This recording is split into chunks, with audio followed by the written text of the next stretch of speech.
O marido descobre que a esposa entra na floresta todas as noites, ele decide segui-la e algo horrível acontece. Olá a todos. Aproveitem esses momentos de relaxamento enquanto assistem. Pedro Martins sempre foi considerado um homem de sorte. Tinha um emprego estável numa empresa de design de interiores em Curitiba, uma casinha de madeira charmosa na borda da floresta de Mata da Serra, e uma esposa, Larissa doce, silenciosa, reservada que sempre lhe oferecia um sorriso capaz de aliviar qualquer cansaço do dia. Ou, pelo menos, era assim que todos o viam. Tudo começou a mudar 2 anos atrás, depois que Larissa sofreu um aborto espontâneo. Sem causa definida, os médicos falavam em opressão psicológica, Larissa insistia que estava bem. Mas Pedro sabia, ela já não era a mesma. Você lembra que eu já falei que queria ter um gato? Ela perguntou um dia, durante o café da manhã ao lado da janela. O sol atravessava o vidro e iluminava a tigela de sopa de feijão vermelho que ela havia preparado. Sim, quando você ainda fazia faculdade em São Paulo. Acho que agora não quero mais. Gato suja a casa. Tudo bem, a gente pode pensar nisso depois. Não. Nem depois. A resposta foi tão seca que Pedro ficou imóvel por alguns segundos. Ele olhou para o rosto de Larissa e não havia raiva nem exaustão, apenas um vazio. Os olhos castanhos, que um dia brilharam de entusiasmo, agora eram espelhos calados. Ela passava muito tempo olhando para a floresta. No início, Pedro pensava que era apenas tristeza. Mas com o tempo, pequenos sinais começaram a deixá-lo inquieto. Numa noite de começo de março, ele encontrou as botas de borracha de Larissa jogadas ao contrário no quartinho dos fundos, as solas ainda sujas de lama, mas o cheiro não era de terra úmida do jardim. Era outro, fumaça, algo forte, como madeira úmida sendo queimada devagar. Quando perguntou, Larissa respondeu com indiferença. Deve ser o cheiro da casa do vizinho. Pedro não soube o que retrucar. O vizinho mais próximo era o casal de idosos, seu Estevão e Dona Graciana, que moravam a mais de 500 metros dali, criavam coelhos e cultivavam uvas. Seu Estevão raramente acendia fogo, exceto para churrascos em datas festivas. Em outra manhã, Pedro percebeu que o despertador tocou no horário errado. Sempre o deixava programado para as 7 horas, mas naquele dia soou às 5h40. Larissa já estava de pé e disse que havia levantado para limpar a cozinha. No entanto, as panelas estavam limpas e havia marcas de lama seca perto da porta dos fundos. Acho que foi sonambulismo. Esbarrei em alguma coisa e derrubei terra, disse ela, sem encará-lo. Larissa começou a mentir. Não de forma hesitante, mas com respostas automáticas, como se as verdades tivessem sido silenciadas dentro dela. Pedro tentava manter a calma. Talvez tudo fosse reflexo da perda do bebê, talvez ela ainda estivesse se recuperando. Mas por que, depois de 2 anos, não havia sinal de melhora? Não parecia depressão. Era algo mais profundo e uma ausência. Larissa estava ali, mas como se fosse apenas uma sombra do que já foi. Ele desabafou com seu melhor amigo, Sérgio, colega de trabalho e ex-colega de escola de Larissa. Talvez ela esteja enfrentando um tipo de luto que você não consegue entender, disse Sérgio, girando a xícara de café entre as mãos. Já pensou em levá-la a um psicólogo? A Larissa odeia hospitais, Pedro suspirou. Além disso, ela não parece estar doente. Ela ainda acorda cedo, cozinha, rega as plantas, lê livros. Só que... Ela parece uma atriz num teatro cujo roteiro eu não entendo. Depois daquele dia, Pedro começou a prestar mais atenção. Larissa ia dormir cedo, mas não dormia. Fingia respirar com regularidade. Às vezes ele acordava no meio da noite e via o travesseiro ao lado vazio. Ela dizia, fui tomar água. Mas de manhã, nenhum copo estava molhado. Uma noite, ele acordou quase às 3 da manhã e a viu em pé na janela, olhando fixamente para a floresta. Sem se mover. Larissa, ele chamou. Ela se virou, assustada como se tivesse sido flagrada. Não consegui dormir. Tem alguma coisa te preocupando? Não. Tem certeza? Ela sorriu. Um sorriso mecânico, torto. Você tá se preocupando demais, Pedro. Aquela frase o fez silenciar. Não pelo conteúdo, mas pelo tom, um tom monótono, sem emoção. Como se alguém estivesse imitando a Larissa, mas não fosse ela de verdade.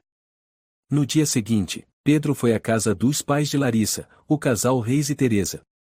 Moravam na cidade vizinha, a apenas 15 minutos de carro. Como a Larissa está ultimamente? Dona Teresa perguntou, após servir o chá.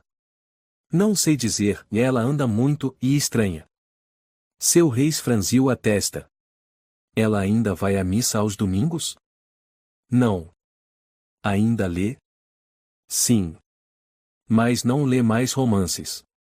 Só livros de medicina, psicologia e história criminal. O que? O rosto de seu Reis ficou mais sério. Tem um livro e sobre sequestros de alunos na Argentina. Dona Teresa segurou a mão de Pedro. Ela falou algo sobre isso com você? Não. Só disse que estava lendo para entender. Como o ódio pode durar tanto tempo? Ponto. O silêncio caiu sobre a sala. Seu Reis pigarreou, Larissa era a menina mais certinha da turma. Mas depois que perdeu a bolsa da faculdade e virou outra pessoa. Sempre calada, com raiva, mas nunca gritava. Só, e se fechava. Pedro assentiu. Ele sabia da história da bolsa. Larissa havia tentado ingressar na Universidade de São Paulo, quase conseguiu uma vaga num programa prestigiado para alunos da zona rural. Mas, de forma suspeita, o resultado foi alterado e ela foi desclassificada. Ninguém investigou. Ela deixou a cidade e voltou para o interior. Acho que ela nunca esqueceu isso, Pedro comentou. Dona Teresa apertou a mão de seu Reis, os olhos marejados, ela perdeu tudo naquele momento.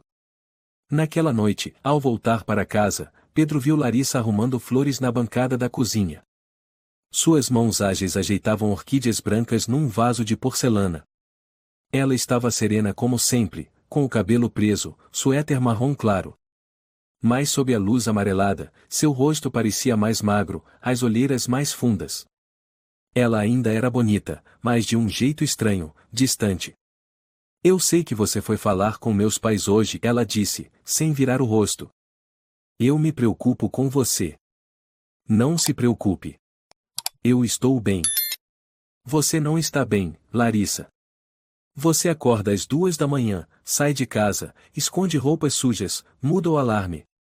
Você está me vigiando? A pergunta cortou como uma lâmina. A voz dela não era alta, nem agressiva, mas havia algo gelado ali. Pedro ficou em silêncio por alguns segundos. Só estou preocupado.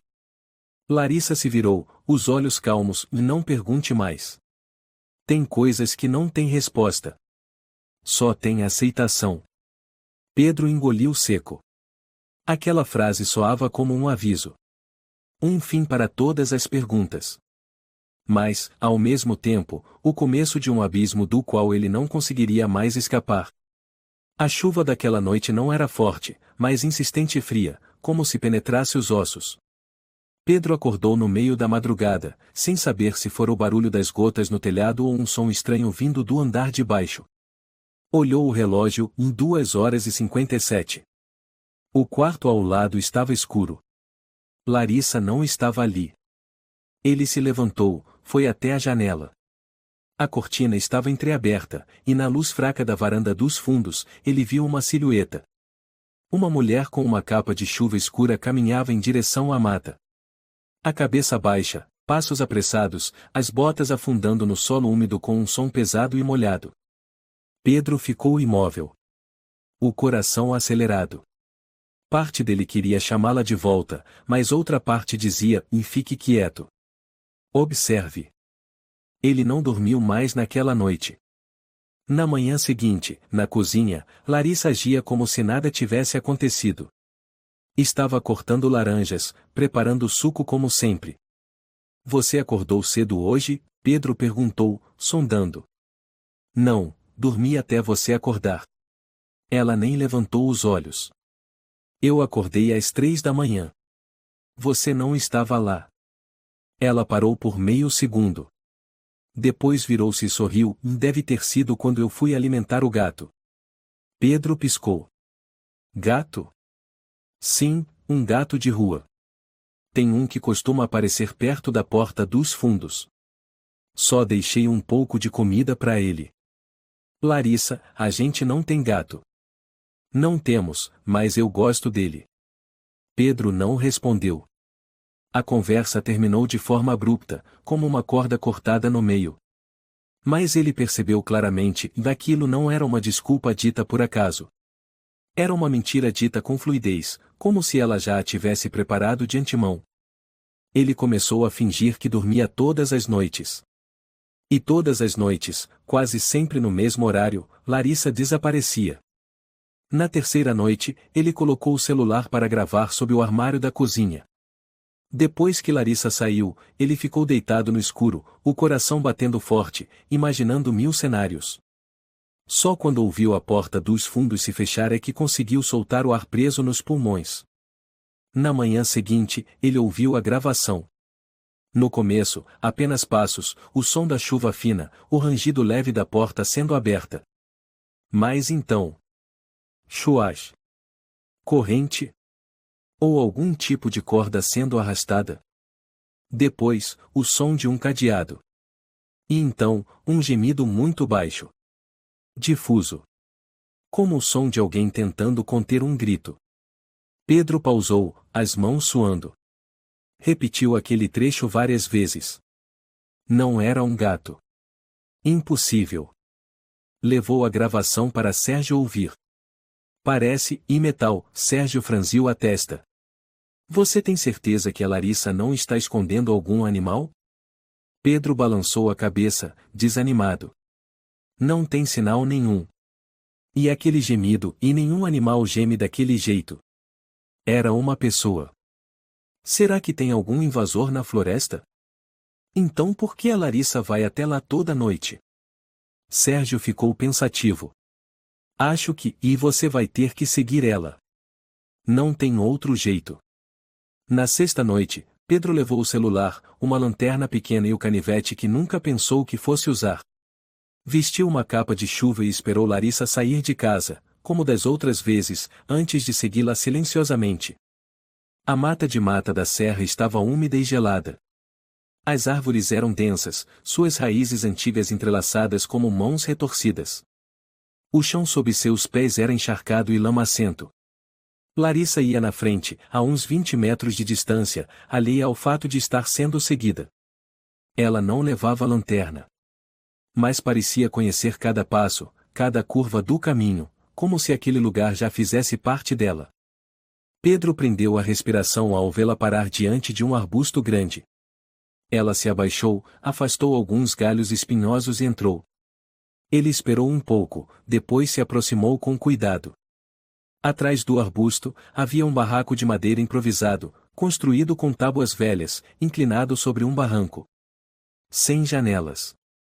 Apenas uma fresta num canto quebrado, o suficiente para espiar lá dentro. Pedro encostou o rosto no vão entre as tábuas. E seu coração quase parou. Larissa estava ajoelhada ao lado de um homem. O corpo dele era pele e osso, as roupas rasgadas, os braços e pernas presos a uma estrutura de madeira com correntes. A luz fraca de um lampião destacava o rosto sujo, a barba longa e os olhos sem vida. Larissa o alimentava. Uma colherada de mingau ralo. As mãos dela tremiam levemente, mas seu rosto estava sereno. Come, ela sussurrou. Você não quer morrer de fome. Eu não vou deixar você morrer tão fácil assim. Pedro abriu a boca, mas nenhuma palavra saiu. Um cheiro horrível vinha da fresta mofo, fezes humanas e ferro enferrujado. O homem gemeu. Larissa se inclinou, disse mais baixo: Você se lembra de mim? Nenhuma resposta. Eu sou a criança que você destruiu. Pedro sentiu como se tivesse levado um soco no peito. Girou o corpo, tropeçou numa raiz e caiu no chão. O coração disparado, o suor frio escorrendo. Se levantou e correu de volta, tropeçando novamente, com as mãos e os joelhos arranhados. Quando chegou em casa, trancou a porta, encostou-se na parede e ficou ofegante. A casa que antes era um lar agora parecia uma cela. Ele não sabia se devia sentir medo, raiva ou dor. Estava em colapso por dentro, sem conseguir distinguir o que era real ou imaginário. Na manhã seguinte, Larissa agia como sempre. Perguntou se ele queria café ou chá. Ele não respondeu. Mesmo assim, ela serviu chá, arrumou as flores, ligou o rádio para ouvir as notícias. Quando Sérgio ligou perguntando como estavam as coisas, Pedro disse apenas uma frase. Ela está mantendo alguém preso. Um homem. Na floresta. Sérgio ficou em silêncio por alguns segundos. Você tem certeza? Eu vi com meus próprios olhos. Eu sei que ele está acorrentado, não consegue se mover. A Larissa dá comida para ele como se fosse um animal. Polícia? Pedro apertou o telefone com força. Se eu denunciar, ela vai ser presa. Mas eu não entendo, por que ela está fazendo isso? Quem é aquele homem? Sérgio ficou em silêncio. Depois falou, em voz baixa, disse, e for o cara que fez algo com a Larissa no passado. Pedro nunca tinha pensado nisso. Mas aquela pergunta começou a ecoar em sua cabeça como um tambor que não parava. Naquela noite, enquanto os dois assistiam a um filme, Larissa de repente disse: O que você pensa sobre punição? Pedro se virou. Como assim? Quero dizer, quando a justiça não faz nada. Quando a lei falha. A pessoa tem o direito de punir com as próprias mãos? Não, Pedro respondeu imediatamente. Ninguém tem o direito de prender alguém. Larissa assentiu, como se ele só tivesse acertado pela metade. Eu acho que, e se alguém destrói a vida de outra pessoa e nunca paga por isso, e mais cedo ou mais tarde, alguém se levanta. Ela falou como se estivesse citando algo. Não foi por acaso. Não foi suposição. Pedro não respondeu. Bebeu toda a água do copo, com a sensação de que havia um vulcão prestes a explodir em seu peito. Aquela frase foi a confirmação. O estupim aceso diante da tempestade crescente dentro dele. Pedro jamais imaginou que poderia cair numa realidade tão distorcida. Viver ao lado de alguém que parecia uma estranha dentro da própria casa era uma forma silenciosa de colapso mental. Ele já não conseguia dormir. Cada som da noite parecia ampliado 10 vezes, cada olhar de Larissa tinha o peso de um pesadelo acordado. Ele precisava ter certeza. Uma última vez. E se o que viu fosse ilusão? Se Larissa estivesse apenas cuidando de um morador de rua? Um homem perdido na mata? Não, e impossível. No dia seguinte, ele pediu uma semana de folga no trabalho. Você não tá se sentindo bem? Larissa perguntou ao vê-lo voltar para casa no meio do dia. Só cansado. Quero descansar um pouco. Tá bom. Quer que eu faça uma sopa? Não precisa. A resposta deixou Larissa surpresa, mas ela não insistiu. Apenas sorriu e foi para a cozinha. Como se já estivesse acostumada com o afastamento cada vez mais evidente do marido. Pedro ficou imóvel na poltrona da sala, as mãos sobre os joelhos, olhando pela janela onde os galhos úmidos da floresta cinzento esverdeada se estendiam. Pensou na primeira vez que caminharam juntos por Mata da Serra. Naquela época, Larissa segurava firme sua mão. Ela sorria, contava histórias da infância, de como recolhia folhas secas, caçava borboletas, e de uma vez em que fugiu da escola só para chorar sozinha no meio do mato. Por que você chorava? Ele perguntara. Porque eu achava que justiça era uma invenção. Na época, ele achou que fosse uma piada.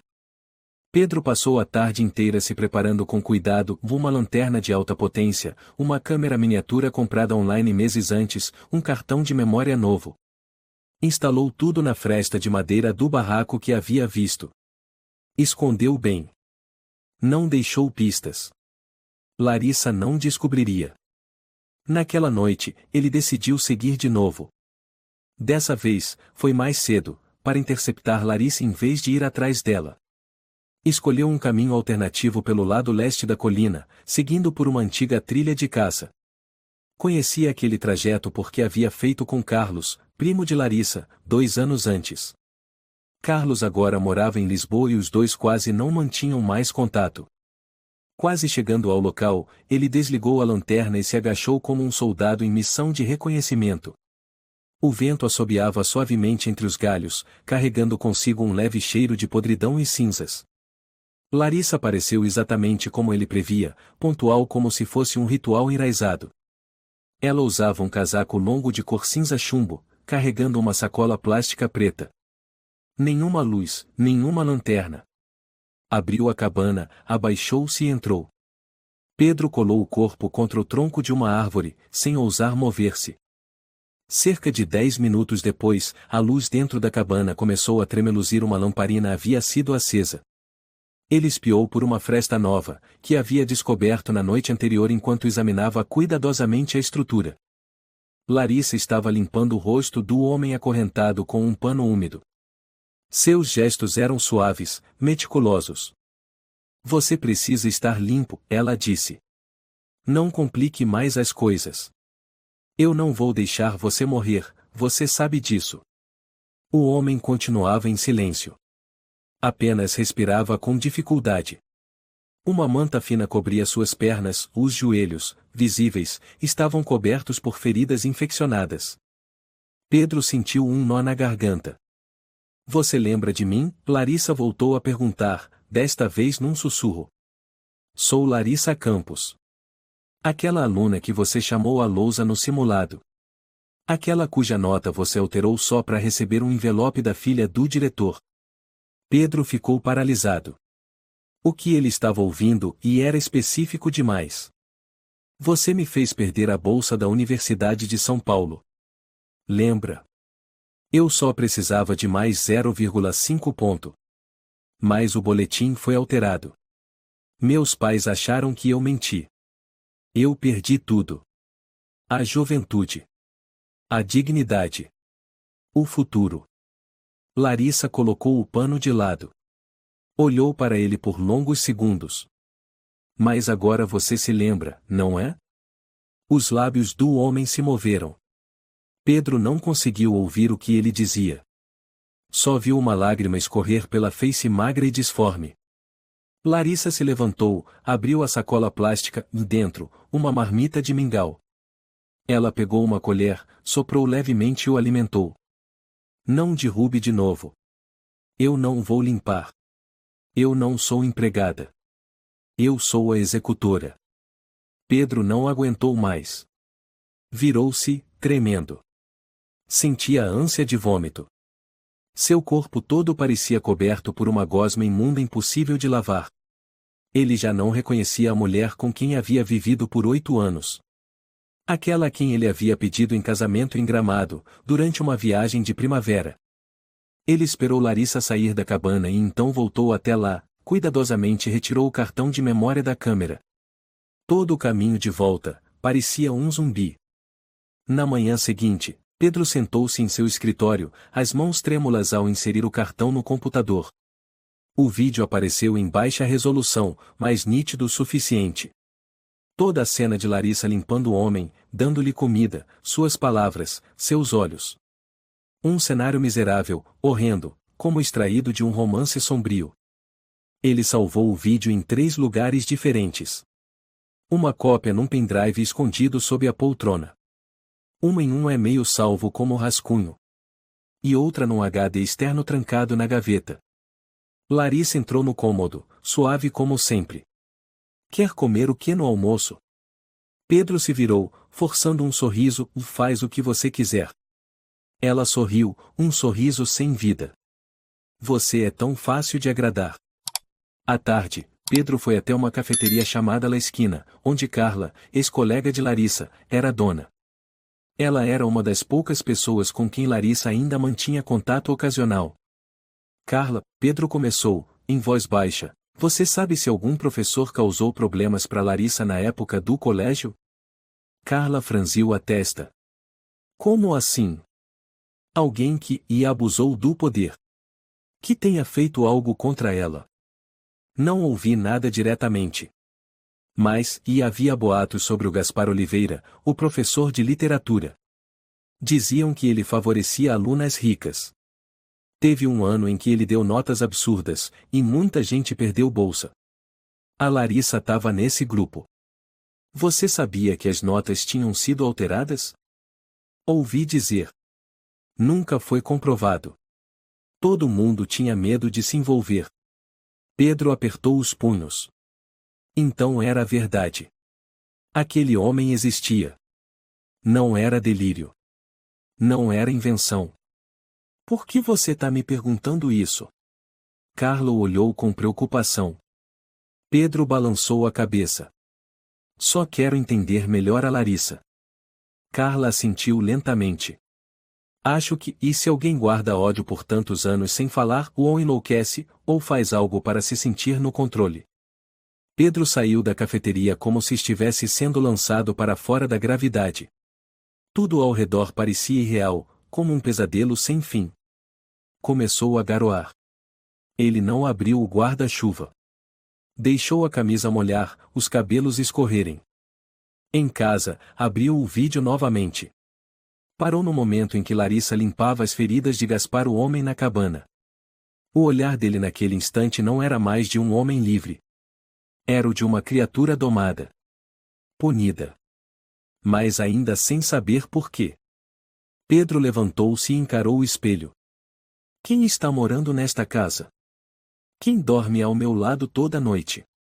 E eu, em que tipo de homem sou, por deixar isso acontecer diante dos meus olhos? Ele não conseguia mais comer. Cada vez que via Larissa trazendo uma tigela de sopa, a mão delicada segurando a colher como sempre, ele revia a cena dela alimentando o homem acorrentado. E aquela frase. Você lembra de mim? Eu sou a que você destruiu. Essa frase parecia colada ao peito de Pedro, impedindo-o de respirar fundo. À noite, ele ficava imóvel, de costas para Larissa, ouvindo-a se mexer, o som abafado do travesseiro, e até o sussurro dela falando sozinha quando achava que ele já dormia. Numa tarde, enquanto Larissa foi ao supermercado, Pedro fingiu que ia reformar o quartinho dos fundos, só para despistar. Desceu ao porão, lugar que quase nunca visitava. Larissa dizia que lá só havia ferramentas de jardinagem e caixas velhas. A chave antiga ainda estava atrás do armário da cozinha. Ao abrir a porta do porão, uma corrente de ar frio saiu. Pedro acendeu a luz e desceu os degraus de madeira que rangiam. No canto do porão havia um armário de aço grande, com 3 cadeados. Ele pegou uma barra de ferro e bateu em cada parte. O som oco mostrava que não havia compartimentos secretos. Só o cofre. Ele usou uma técnica simples de alavanca. Levou quase 10 minutos até que o cadeado cedesse. Dentro, havia dezenas, centenas de fichas escolares antigas. Tudo recortado à mão. Cada ficha era plastificada, com nome, notas, fotos da época de escola. Abaixo, anotações em caneta vermelha, inclinada. Gaspar aumentou nota de Camila, filha do diretor. Nota de matemática de Larissa reduzida em 0,5 sem motivo. Juliano Ribeiro perdeu a bolsa em 2009. Pedro pegou uma das pastas. O coração batia forte. No fundo, havia uma cópia de boletim interno, acompanhada de um e-mail impresso do vice-diretor para Gaspar, com a mensagem: alterar nota de Larissa Campos. Sem justificativa. Ordem superior. Era a prova. A prova que Larissa guardou durante anos, em silêncio, paciente. Não louca. Não impulsiva. Planejada. Pedro mordeu o lábio com força. Continuou vasculhando. No fundo do cofre, havia um pendrive envolto em fita adesiva, rotulado simplesmente Arquivo Gaspar. Levou-o para o escritório e o conectou ao computador. Uma pasta apareceu, em datas organizadas ao longo do último mês. Cada arquivo era um trecho de vídeo da câmera na cabana. Primeiro vídeo, Gaspar, ainda lúcido, gritando com Larissa. Você é louca, eu vou te processar. Me solta. Eu nem sei quem você é. Larissa estava em pé, mãos atrás das costas, rosto impassível. Você devia lembrar. Eu era a melhor aluna da turma. Aquela que apostou o futuro inteiro numa bolsa que você destruiu. Por um envelope barato. Gaspar xingava, se debatia, mas as correntes o impediam. A justiça não fez nada com você, Larissa continuou, a voz firme. Então eu farei. Vídeo seguinte, um quinto dia. Gaspar sujo, chorando, pedindo água. Larissa encheu um copo, colocou fora do alcance dele e disse, se você confessar, eu deixo beber. Dia 12. Gaspar começara a ter diarreia, e as feridas nas pernas haviam se espalhado. Larissa anotou no quadro branco, dia 12 resistência diminuída, colapso psicológico. Dia 20. Gaspar já não falava. Apenas fitava o teto, olhos vazios. Pedro vomitou ali mesmo. Correu para o banheiro, ajoelhou-se ao lado do vaso sanitário, agarrado à borda como se temesse cair num abismo sem fundo. O que ele tinha visto, e não era apenas uma prova de crime. Era um espelho refletindo uma mulher que um dia fora gentil, amante das artes, da culinária e da leitura, agora transformada numa carcereira cruel e calculista. Quando Larissa voltou, o céu já escurecia. Pedro lavou o rosto, tentando manter a calma. Você tá com fome? Ela perguntou ao pendurar o casaco. Não. Comprei os biscoitos que você gosta. Não quero comer. Larissa olhou por mais tempo do que o normal. Mas então assentiu levemente, sem dizer nada. Naquela noite, ela não foi para a floresta. Pedro sabia, porque não dormiu.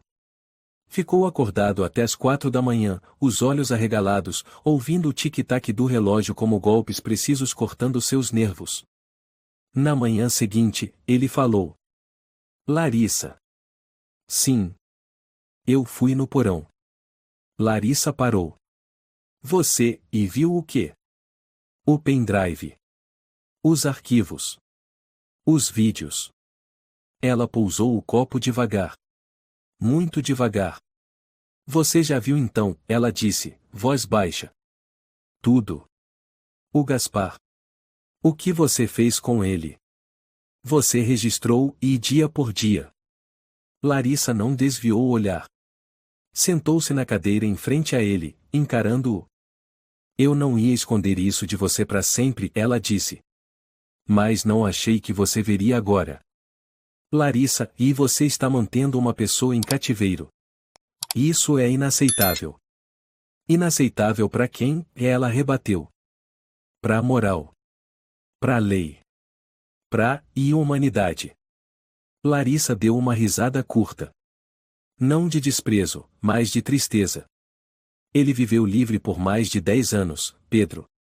Enquanto eu, e virei empregada, fui humilhada, perdi tudo. Gritei e ninguém ouviu. Denunciei para a escola, ninguém respondeu. A imprensa ignorou. Eu tentei fazer tudo certo. Mas você não é juíza. Não. Eu sou vítima. E ninguém fez nada. Pedro se levantou, bateu com força na mesa.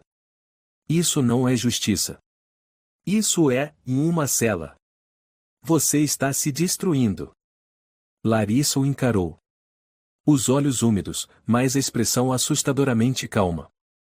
Você sabe quantas vezes pensei em me matar? Mas não fiz. Porque pensei, e se o mundo não se conserta sozinho, então pelo menos eu tenho que tentar. Recuperar ao menos uma parte, e do que me foi tirado. Pedro ficou sem palavras. Ele não sabia o que doía mais, a verdade em si, ou a sensação de impotência por ter deixado a mulher que amava afundar nas trevas por tantos anos sem perceber. Por que gravar os vídeos? Por que escrever cada dia? Larissa baixou a cabeça e sussurrou, porque se um dia eu morrer, pelo menos alguém vai saber o porquê. Pedro ficou paralisado. O coração apertado. A raiva escorreu, transformando-se numa dor gelada.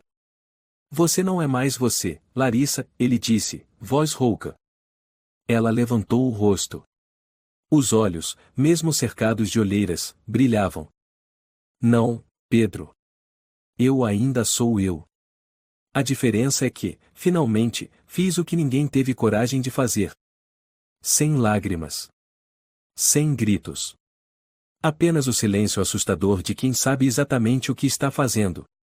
E Pedro entendeu que aquele casamento já não se baseava no amor, mas numa distância imensa entre duas pessoas que não acreditavam mais no mesmo mundo. Na manhã seguinte, Pedro saiu de casa quando Larissa começava a limpar a cozinha.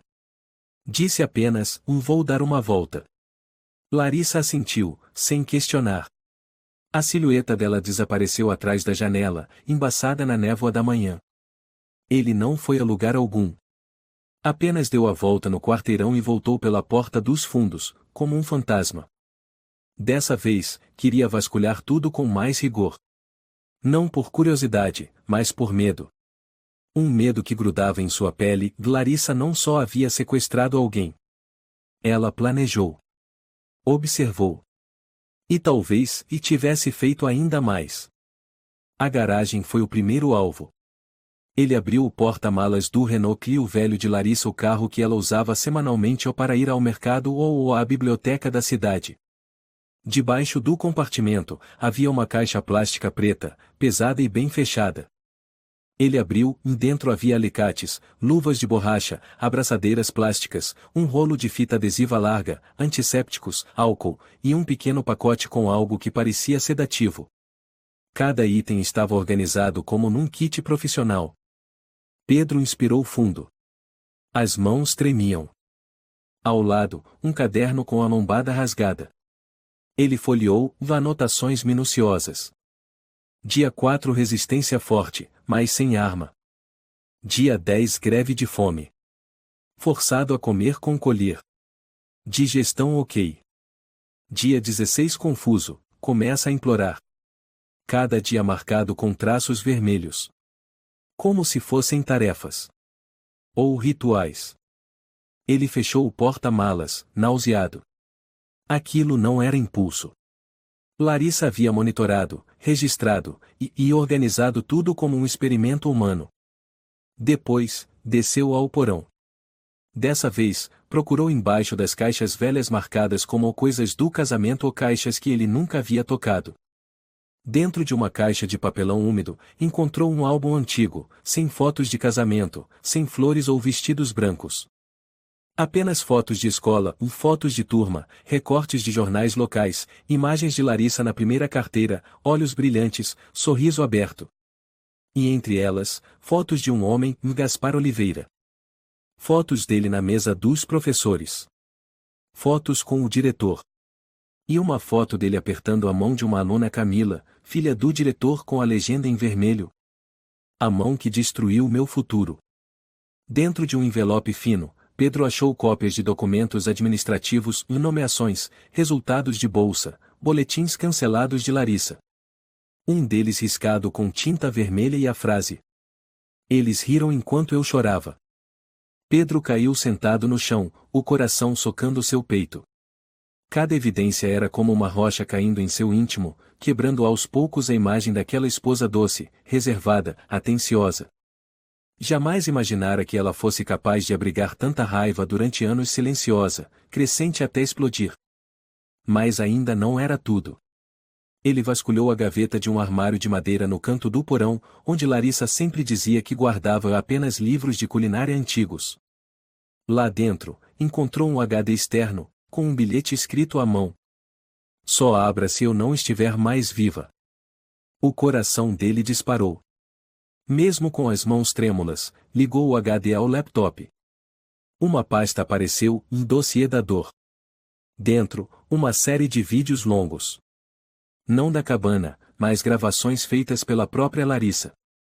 Em muitos, ela aparecia diante da câmera, sem maquiagem, o rosto magro, os olhos inchados de tanto chorar. Vídeo 1: Comecei a gravar para não esquecer quem eu sou. Vídeo 2: Ele ainda vive como se nada tivesse acontecido. Compra pão na padaria perto da escola. Sorri para os novos alunos. Enquanto eu, todos os dias, penso na morte. Vídeo 7: E ninguém acreditou em mim. Diziam: "É só uma bolsa de estudos, qual o problema?" Mas para mim, aquilo era a vida inteira. Pedro ficou paralisado diante da tela.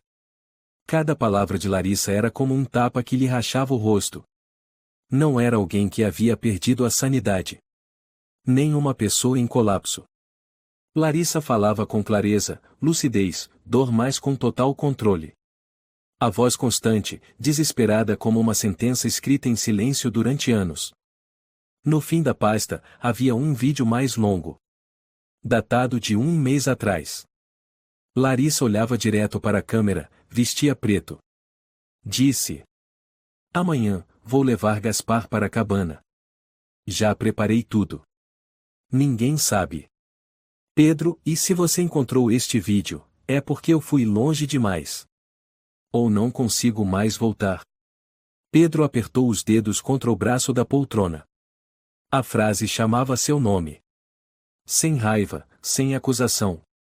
Apenas uma mensagem de alguém afundando lentamente na escuridão, consciente de que estava errando, mas sem ver caminho de volta.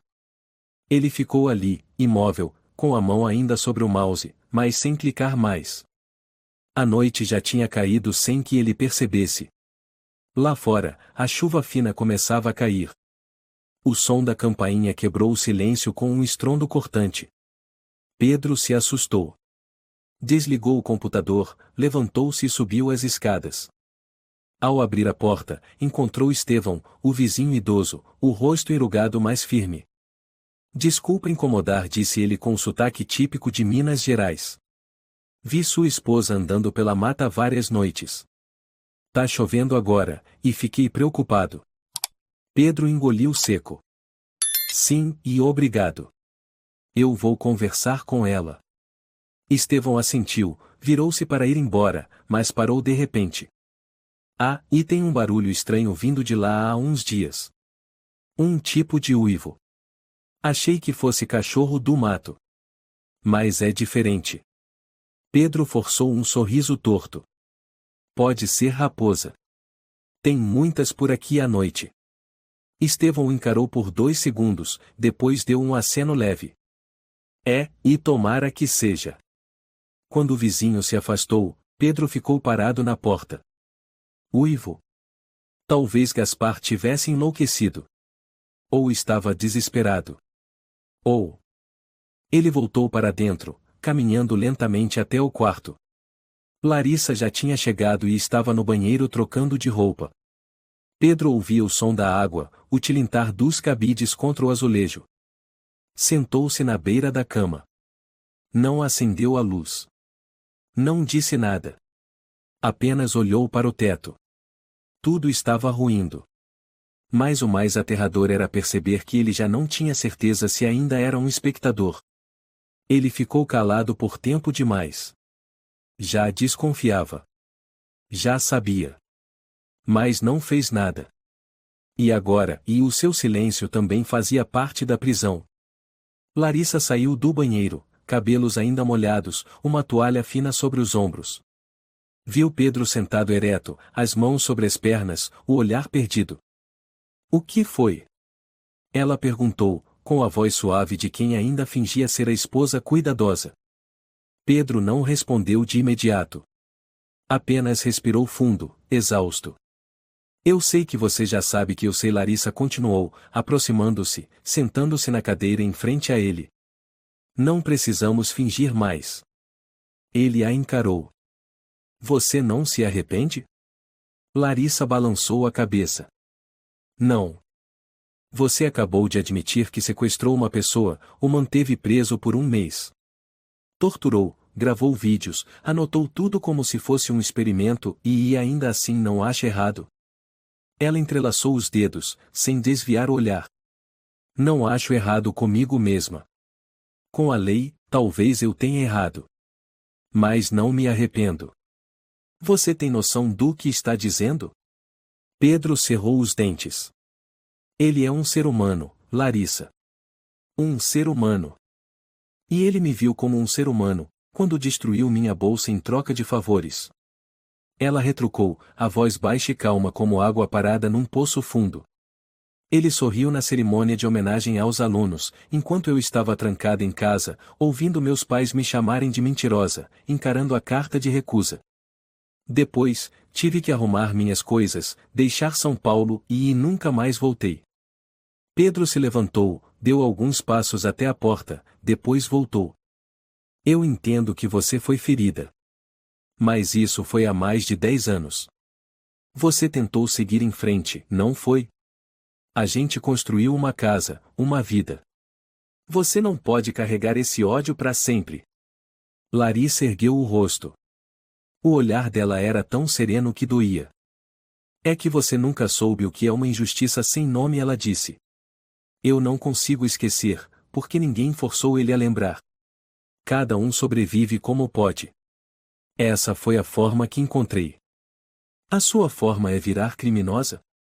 A minha forma é fazer ele provar uma parte ínfima da angústia que eu carreguei por toda a minha juventude.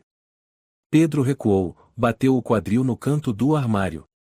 Respirava com dificuldade, a cabeça latejando. Larissa, e você achava que eu ia apoiar isso? Ela não respondeu. Apenas o olhou por longos segundos. E disse, suavemente: Não. Eu sabia que você não poderia. Um silêncio pesado como pedra se instalou. Então, Larissa sorriu. Não com sarcasmo. Mas com a calma de quem já sabia o fim da história. Você quer ouvir tudo? Perguntou. Pedro assentiu, tremendo, mas incapaz de dizer não. Larissa se levantou, foi até a estante, tirou uma caixinha de madeira. Abriu. Lá dentro, algumas fotos antigas, uma folha amarelada e uma carta manuscrita. Ela espalhou tudo sobre a mesa. Esta é a correção original da prova. Eu copiei antes da escola recolher. Minha nota real era 9,8. Depois, no boletim público, virou 8,1. E esta aqui é a carta de recusa da bolsa da Fundação Santos Dumont. Pedro pegou a carta. A tinta estava desbotada, mas as palavras eram legíveis. Lamentamos informar e não selecionada para a bolsa de estudo em regime integral. Larissa apontou para a última linha. Com base no boletim final fornecido pela instituição de ensino. Eu entrei com recurso, continuou, mas disseram que estava tudo certo. Ninguém conferiu nada. Meu pai disse que fui burra por ter contado para a vila inteira antes de ter certeza. Minha mãe chorou 3 dias. Depois, me tiraram da escola, fui trabalhar como ajudante de cozinha. Ela respirou fundo. Depois falou como se revivesse um ritual antigo. Você sabe o que é isso, Pedro? Ser forçada a virar uma fracassada? Ser chamada de iludida? Até a Carla, minha melhor amiga, disse para eu não fazer escândalo. E o Gaspar? Ganhou o prêmio, virou consultor de literatura, comprou carro novo. Pedro largou o papel, os olhos marejados. Você podia ter processado. Usado os vídeos como prova. Escrito um artigo, exposto tudo. Por que escolheu prender ele como um animal? Porque eu não queria ver ele na televisão chorando, sendo perdoado, e depois escrevendo um livro chamado O Eu Errei. Não queria dar a ele chance de virar vítima. Eu queria silêncio. Sem defesa. Sem fuga. Naquele instante, algo dentro de Pedro quebrou. Você já quis ter filhos, ele disse, de repente. Nós tentamos, sonhamos, e quando perdemos o bebê, você mudou. Agora eu entendo por quê. Larissa baixou os olhos. Quando perdemos o bebê e eu senti que me tiraram algo precioso pela segunda vez. E eu pensei, se um dia nosso filho crescesse e perguntasse à mãe, qual era o seu sonho, eu teria que responder, mamãe tinha um, mas alguém roubou. Ela enxugou a lágrima que escorria pela bochecha. Pela primeira vez em muitos meses, Pedro a viu chorar. Não por raiva. Não por ódio. Mas por exaustão. Eu não sei mais onde parar, Pedro, ela sussurrou. Fui longe demais. Mas também não sei mais voltar. Pedro se aproximou, colocou a mão sobre o ombro dela. Sua mão tremia. O coração disparava. Larissa, e você ainda pode parar. Você não machucou ele gravemente. Pode consertar isso, se quiser. Não. Não dá para consertar, ela balançou a cabeça. Só dá para aceitar. E seguir em frente de algum jeito. Não, ele a interrompeu, a voz embargada. Seguir em frente não é continuar errando. Seguir em frente é encontrar uma forma de viver sem se transformar num monstro. Larissa o encarou como se fosse a primeira vez que realmente escutasse aquelas palavras. Você ainda acredita em algo bonito? Ela perguntou. Pedro não respondeu. Apenas a olhou por um longo tempo, com uma dor silenciosa no olhar. Eu não sei mais, ele sussurrou. Mas eu não consigo te ver e desaparecer dentro desse ódio. Larissa se sentou, afundando o rosto entre as mãos. Sua voz saiu entrecortada. O que você vai fazer? Vai me denunciar? Me entregar para a polícia? Pedro caminhou até a porta, mas não a abriu. Ficou ali, de costas. Não sei, respondeu, de olhos fechados. Preciso pensar. E eu, disse Larissa atrás dele, se tivesse que fazer tudo de novo, faria exatamente igual. Ele não se virou. Apenas saiu pelo corredor, desceu as escadas, e sentou-se no sofá. Naquela noite, não dormiu. No escuro, ouviu os passos leves de Larissa passando pelo quarto, indo à cozinha, pegando água. Ela não foi até a floresta. Não disse mais nada. Mas o silêncio agora já não era paz. Era a espera de uma pergunta enorme. Ele escolheria o que é certo, ou o que restou? Na manhã seguinte, Pedro saiu de casa cedo, sem dizer uma palavra a Larissa. O céu estava nublado, nuvens cinzentas cobriam toda a estrada que levava até a cidade. O vento frio atravessava as árvores, trazendo um som agudo como o suspiro de fantasmas mudos. Ele dirigia devagar, sem rumo certo. Cada semáforo, cada ladeira, cada cruzamento parecia se diluir dentro de sua mente confusa.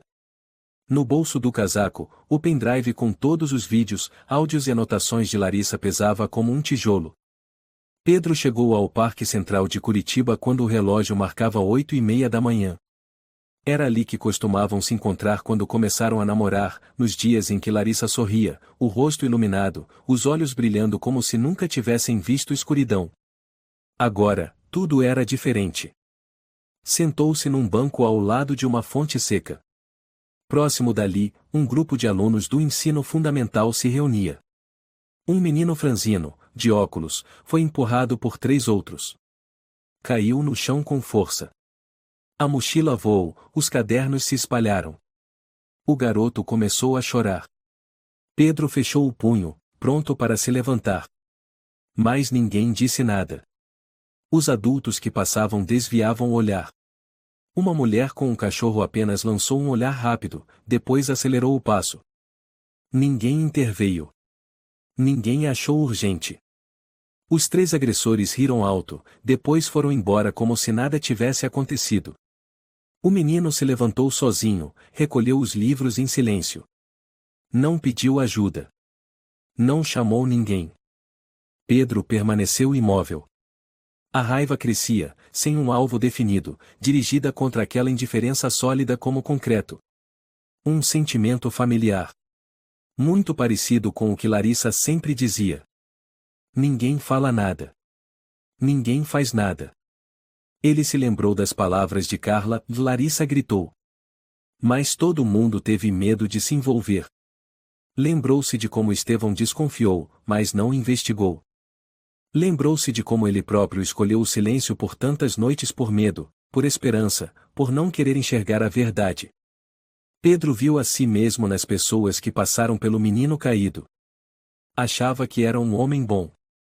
Mas bondade não significa nada quando se fica parado. E então, ele se viu ali, frágil, confuso, duvidoso, no meio de uma sociedade que escolhia sempre desviar os olhos. Larissa tinha feito algo imperdoável. Mas talvez, e ela fosse apenas o resultado final de uma longa corrente de abandono, desprezo e silêncio. Ele colocou a mão no bolso, tirou o pendrive. Era pequeno, mas carregava tudo, a prova da culpa de Larissa e também as razões pelas quais ela se tornará o que era. Pedro chegou diante do prédio da Polícia Estadual, 3 andares, paredes brancas, a bandeira do Brasil tremulando no topo. Na entrada, um guarda fumava. Ele se aproximou, cada passo doía como se pisasse em pedras. A respiração pesada. Na mente, a voz de Larissa. Se a lei não protege os fracos, eu mesmo escrevo a minha. Parou diante da escadaria. A mão apertava o pendrive. O vidro da porta refletia seu rosto abatido, preocupado e, acima de tudo, moralmente despedaçado. Bastava mais alguns passos e não haveria volta. Larissa seria presa. Sua vida, e a dele, se desfariam. Mas se não denunciasse, Gaspar podia morrer na floresta. Ou pior, ninguém jamais saberia, e Larissa poderia continuar com o outro. Pedro virou-se, olhando a cidade. Os carros passavam, as pessoas andavam, os escritórios abriam, crianças entravam nas escolas, tudo seguia como se nada estivesse fora do lugar. Uma voz surgiu atrás dele. Precisa de ajuda? Perguntou um policial jovem, prestes a entrar no prédio. Pedro abriu a boca. Mas nenhuma palavra saiu. Olhou para o policial, o rosto limpo, sério, depois olhou de novo para o pendrive em sua mão. Uma imagem cruzou sua mente, Larissa, com um vestido branco simples, no dia do casamento. Ela tinha dito: quero que nossa casa seja o lugar onde eu possa ser eu mesma. E agora, e quem era ela? Pedro fez um aceno leve com a cabeça. Não, e só estava passando. Tudo bem. Tenha um bom dia. Ele deu as costas, desceu os degraus. O vento cortava sua nuca como uma lâmina gelada. Pedro não sabia o que estava fazendo. Só sabia que cada passo carregava uma dúvida sem resposta. Não voltou para casa imediatamente. Foi até a biblioteca estadual, pediu uma sala de computador e acessou seu e-mail. Na caixa de entrada, digitou o endereço: rogerio.santos@direitoshumanos.org.br. O nome de um advogado famoso em São Paulo que Sérgio mencionara. Especialista em casos de injustiça, abusos e violações éticas no sistema educacional. Anexou o conteúdo do pendrive a uma pasta online. Escreveu a primeira linha. Este é todo o material referente a uma detenção ilegal, mas também a um sofrimento que a sociedade nunca quis reconhecer. Não clicou em o enviar. Não naquele momento. Ficou olhando a tela do computador, a mão suspensa sobre o mouse. Larissa não era inocente. Mas também não era louca. Ela era lúcida demais. Sofrida demais. Sozinha demais. Pedro sabia que, aos olhos da lei, Larissa era culpada. Mas no fundo, ela havia sido abandonada há muito tempo. Salvou o e-mail como rascunho. Levantou-se. No caminho de volta, passou pela padaria antiga onde Larissa trabalhava logo após o casamento. A Dona Maria, o reconheceu e o cumprimentou com carinho. Hoje sozinho? Ela perguntou. Sim. Só dando uma volta. Como está a Larissa? Faz tempo que não aparece. Ela está bem, Pedro respondeu, sem saber se dizia a verdade ou mentia. Dona Maria embrulhou um pão de leite pequeno. Leve para ela. Sempre foi o preferido dela. Pedro agradeceu, pegou o pacote e saiu. Olhou o pão macio e doce naquele momento, ele parecia apenas um lembrete amargo de tudo o que havia se perdido. Quando ele voltou, Larissa estava sentada no sofá, sem acender as luzes, sem colocar música, apenas olhando para a floresta como sempre fazia. Ela não perguntou aonde ele tinha ido. E ele não perguntou no que ela estava pensando. Pedro colocou o pão sobre a mesa. Você ainda gosta disso? Larissa olhou para ele. Em seus olhos não havia ódio, nem arrependimento. Apenas um cansaço profundo, até o osso. Sim, respondeu. Mas não sinto mais fome. Pedro sentou-se ao lado dela, pela primeira vez depois de tantas noites afastados. Ficaram em silêncio, duas silhuetas, dois mundos que já haviam se cruzado, agora paralelos como estradas que não se encontram mais. A noite caiu. A floresta atrás da casa continuava negra como sempre. E, no meio daquela escuridão, Pedro soube que ele não podia ficar em silêncio para sempre. Mas também não podia empurrar Larissa para o abismo de uma vez. Ele precisava de tempo. E ela também. E o homem na floresta e precisava viver. Pedro fechou os olhos, respirou fundo. Pela primeira vez desde que tudo começou, não sentia mais o corpo tremer. Apenas o frio tinha virado pedra no peito. Amanhã, ele faria alguma coisa. Não para salvar Larissa, mas para se salvar da própria cumplicidade. Na manhã seguinte, Pedro acordou cedo, preparou café como de costume, mas desta vez havia algo diferente no olhar. Já não havia tremor, nem confusão. Apenas uma decisão firme como rocha, dele não podia deixar Larissa afundar mais. Larissa desceu as escadas, os cabelos soltos, um suéter fino jogado por cima. Viu Pedro sentado à mesa, com a mão sobre um envelope branco. Aconteceu alguma coisa? Perguntou com a voz rouca. Eu enviei os vídeos, os documentos e uma explicação para um advogado de direitos humanos em São Paulo, Pedro respondeu. O nome dele é Gustavo Santos. Larissa ficou imóvel. Seus olhos piscaram levemente, mas seu rosto não expressou a reação que ele imaginava. Ela apenas perguntou. Você escolheu esse caminho? Eu não podia mais ficar parado, Larissa. Ela sentou-se na cadeira em frente. Você está me entregando? Não, Pedro balançou a cabeça, a voz rouca. Estou te colocando num caminho onde você não vai mais se afogar em vingança. Larissa soltou uma risada curta, fria. Você acha que esse advogado vai me salvar? Não. Mas talvez a verdade salve. O mundo não quer a verdade, ela murmurou. O mundo quer ordem. Pedro estendeu a mão, tocando levemente a dela. Então seja você quem rompe essa ordem e mais do jeito certo. Larissa puxou a mão de volta. Ele ainda está vivo. Ainda respira. Ainda está preso. Então, e o que vamos fazer a partir de agora? Pedro se levantou, foi até o armário de casacos e pegou uma pasta com documentos impressos. Vamos até a delegacia. Você vai se entregar. Mas com um advogado ao lado. Com provas. Com toda a verdade. Você vai ser dona da sua história. Não vai deixar que a distorçam. Larissa não respondeu.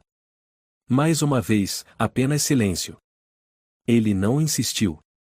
Serviu mais chá para ela, e esperou. Por fim, ela falou, com uma voz vinda das profundezas. Eu não sei por onde começar. Pedro sorriu, cansado. Começa do lugar onde você caiu. 2 dias depois, eles estavam no escritório do advogado Gustavo Santos, uma sala pequena, porém organizada, com pôsteres sobre direitos humanos e justiça educacional nas paredes. Gustavo, com cerca de 50 anos, cabelo grisalho e olhar penetrante, ouviu em silêncio por mais de 1 hora enquanto Larissa contava tudo. Não interrompeu. Não julgou. Não desviou. Quando ela terminou, o silêncio durou mais alguns minutos. Você manteve sua lucidez durante tudo isso, disse Gustavo, em tom baixo. E isso é, ao mesmo tempo, uma prova de que você pode se recuperar, e uma razão pela qual a justiça não pode ignorar o que aconteceu. Larissa ergueu a cabeça. Não estou buscando perdão. Só quero e não viver mais um dia sequer na escuridão. Gustavo assentiu. Você não estará sozinha. Eu irei com vocês até a delegacia. E também enviarei todas as provas das irregularidades cometidas por Gaspar Oliveira à imprensa de maneira controlada. O que o senhor acha que vai acontecer com a Larissa? Pedro perguntou. Gustavo pensou por um instante. Acredito que ela será detida provisoriamente para investigação. Mas como não houve ferimentos graves, ela não tem antecedentes e está cooperando e não enfrentará acusações severas. O mais importante é, e a história por trás precisa ser contada. Larissa assentiu devagar. Escrevi um diário desses dias. Quero entregar ao senhor. Ela tirou do bolso um caderno velho, de capa amassada, folhas amareladas. Gustavo o recebeu com respeito. Obrigado. Eu vou proteger essa história. No caminho até a delegacia, Larissa sentou-se no banco de trás entre Pedro e Gustavo. Não falou nada. Apenas olhou pela janela, onde as árvores da primavera começavam a florescer. Você está com medo? Ela perguntou a Pedro. Medo do quê? De eu ser deixada para sempre e num lugar frio. Pedro olhou adiante. Não tenho medo disso. Só tenho medo de que você não consiga mais ser quem você é. E se eu não puder voltar a ser? Então eu vou esperar uma nova versão sua e que não precisa ser perfeita. Só precisa ser honesta. Os olhos de Larissa se encheram d'água. Você é um tolo. Pedro segurou sua mão. Não disse mais nada. Na delegacia, Larissa entrou na sala de depoimento com a postura ereta. Contou tudo em detalhes, como observou Gaspar, como planejou, como construiu a cabana, como o levou para lá, como cuidou da saúde dele, sem violência excessiva, sem tortura. Ela enfatizou. Eu não queria que ele morresse. Eu queria que ele lembrasse. Lembrasse do que fez, e de como ficou em silêncio diante dos gritos por socorro. O investigador Paulo Moreira, um homem de meia idade, sério, de óculos, perguntou. Você tinha consciência de que isso era ilegal do início ao fim? Larissa assentiu. Nunca achei que fosse legal. Mas achei que fosse necessário. Por quê? Porque se ninguém o visse como destruidor, pelo menos uma pessoa precisava fazê-lo sentir isso. Paulo parou de escrever. Olhou para Gustavo, que já folheava o dossiê de Gaspar. Gustavo disse. Já enviamos provas para o Conselho de Educação da região. Boletins alterados, e-mails internos. E, além disso, temos pelo menos 2 novos depoimentos de ex-alunas prejudicadas por Gaspar. Ela não foi a única. Perguntou Paulo. Larissa abaixou os olhos. Não. Paulo se recostou na cadeira e suspirou. Este caso, será complicado. Mas admiro a sua honestidade. Larissa abaixou a cabeça. Não respondeu. Ao sair da sala de interrogatório, Pedro foi até Larissa. Ela olhou, os olhos ainda vermelhos. Achei que fosse desabar, sussurrou. Mas, na verdade, sinto como se tivesse tirado um peso do corpo. Por que você parou de manter a si mesma em cativeiro? Respondeu Pedro. Gustavo sorriu levemente e pousou a mão no ombro de Larissa. O caminho à frente ainda é longo. Mas hoje, você escolheu a porta certa. Naquela tarde, o jornal local publicou a primeira matéria. Professor renomado, antes premiado na região, é acusado de alterar notas de alunos para benefício próprio. Uma vítima agiu por conta própria para buscar justiça. Advogado Santos confirma a existência de vários documentos irregulares. Pedro leu a notícia enquanto estava sentado ao lado de Larissa na área de espera da delegacia. Ela acabará de assinar o último depoimento. Estava previsto que responderia em liberdade durante o processo de investigação, graças à sua colaboração e às circunstâncias especiais do caso. Larissa fechou os olhos e recostou a cabeça no ombro dele. Pela primeira vez em muitos anos, sussurrou, eu não me sinto um fantasma. Pedro apertou levemente sua mão. E isso é só o primeiro passo. Apenas 2 dias após a confissão de Larissa, a informação se espalhou pelas redes sociais. De uma história aparentemente pessoal, o caso se tornou manchete. Professora veterana abusa de poder, vítima devolve à justiça de maneira inesperada. O telejornal noturno da TV Cultura abriu com imagens de Gaspar Oliveira sendo levado ao hospital em estado de debilidade, com distúrbios mentais, mas sem risco de vida. Os médicos confirmaram que ele não havia sido torturado, não apresentava ferimentos graves, apenas sinais de desnutrição e transtorno de ansiedade agudo. A polícia apurou que ele havia sido levado para a floresta com sedativo e mantido em uma barraca improvisada por 29 dias. Ninguém havia registrado desaparecimento, pois Gaspar era solteiro, aposentado precocemente havia 3 anos e com poucos contatos sociais. Ao recobrar a consciência, Gaspar chorou. Mas não disse uma palavra. A advogada nomeada para sua defesa, uma mulher chamada Silvia Rodrigues, confirmou. Ele nunca negou as irregularidades do passado. Mas também nunca demonstrou arrependimento. O caso gerou um efeito dominó. 2 ex-alunos, Juliano Ribeiro e Helena Monteiro, protocolaram denúncias. Relataram que foram retirados da lista de bolsas de estudo sem justificativa. Apresentaram inclusive trocas de e-mails como prova. A opinião pública reagiu com indignação. A Secretaria de Educação do Estado de Minas Gerais convocou uma coletiva emergencial. Estamos comprometidos a revisar todos os registros de bolsas entre 2009 e 2012, especialmente os que envolvem o professor Gaspar Oliveira, declarou a representante da secretaria. Larissa assistiu à coletiva do sofá, as mãos repousando no colo, o olhar distante. Pedro trouxe chá e sentou-se ao lado. Acho que tudo isso será esquecido, murmurou ela. Não, disse Pedro. As pessoas vão lembrar porque você as obrigou a lembrar. Larissa permaneceu em silêncio por alguns instantes.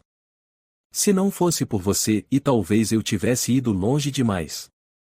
Não teria parado. Ele pousou a mão em seu ombro. E se não fosse por você e eu continuaria sendo apenas alguém à margem da verdade.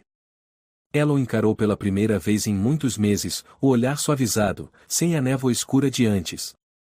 Então, e o que somos, afinal? Pedro sorriu. 2 pessoas que se perderam e mais que, por sorte, se encontraram antes que fosse tarde demais. Larissa ficou em prisão domiciliar durante a investigação. Semanalmente, encontrava-se com uma psicóloga designada pela delegacia, Laura Pereira, uma mulher de pouco mais de 30 anos, incisiva e séria. Na primeira sessão, Larissa não disse uma palavra durante 15 minutos. Você acha que precisa de ajuda? Perguntou Laura. Não, respondeu Larissa, olhando diretamente para ela. Eu só preciso ser acreditada. Laura fez algumas anotações. Então comecemos por aí. Nas sessões seguintes, Larissa começou a relatar a sensação de traição, o isolamento prolongado, o frio persistente no peito como um inverno sem fim. Laura não tentou curar às pressas. Apenas escutou, como alguém que desfaz um nó. Numa tarde, Larissa disse. Eu achei que era forte. Mas eu não era. Eu só tinha endurecido. Laura assentiu. Endurecer não é se curar. É se proteger. Mas depois, e fui sufocada pela própria armadura, sussurrou Larissa. Você não está mais sozinha, disse Laura com suavidade. Larissa ficou em silêncio. E depois, acenou com a cabeça.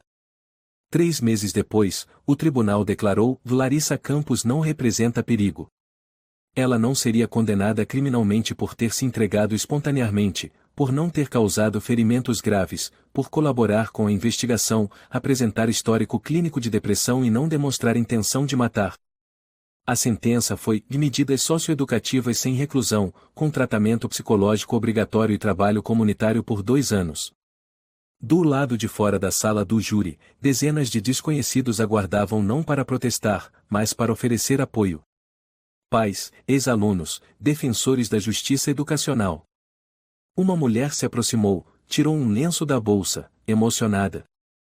Minha filha foi reprovada por não me entregar os documentos certos, mas todos sabiam o real motivo.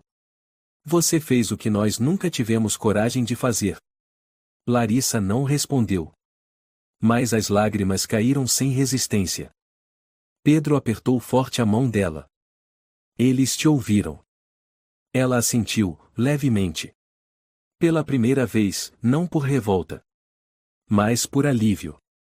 Gaspar Oliveira foi internado em uma clínica psiquiátrica civil. O Conselho Educacional revogou todas as suas honrarias e títulos antigos. A investigação interna levou à suspensão de 3 gestores escolares por envolvimento. A imprensa chamou o caso de o terremoto educacional do fim da década. Em uma entrevista especial, Gustavo Santos declarou: Larissa Campos não é uma heroína. Mas ela nos obrigou a encarar feridas que o sistema escondeu debaixo do tapete por anos. Larissa escolheu se afastar da mídia. Passou a viver em silêncio, frequentando sessões de terapia regularmente, e começou a escrever não um diário de rancor, mas um pequeno livro voltado para estudantes em situação de vulnerabilidade. Numa manhã no fim do verão, ela disse a Pedro: Quero voltar a dar aulas. Não pelo dinheiro. Nem para me redimir. Mas porque, se quero me curar, preciso começar exatamente do lugar onde fui derrubada. Ele a olhou, com o coração cheio de orgulho. E vai chamar essa turma de quê? Ele perguntou. Larissa fitou a floresta. O lugar que antes era pura escuridão agora deixava a luz do sol passar entre as folhas, aquecendo o chão com delicadeza. Ela respondeu com firmeza. Sala da Esperança. A primeira turma do projeto Turma da Esperança foi criada em um centro comunitário na zona rural, a cerca de 15 quilômetros de Curitiba, com 8 crianças, a maioria, filhos de trabalhadores migrantes. Cada uma carregava consigo uma história, a ausência de livros, negligência por parte de professores ou simplesmente o estigma cruel de serem vistos como fracos. Larissa elaborava os planos de aula à mão, usando os conhecimentos que havia adquirido em sua faculdade interrompida. Ela pendurou um pequeno quadro branco e escreveu: Não podemos mudar o passado. Mas podemos escrever um novo futuro. Carla, uma amiga de longa data, apareceu numa tarde, parada à porta com uma cesta de pães. Ouvi falar da turma, disse ela.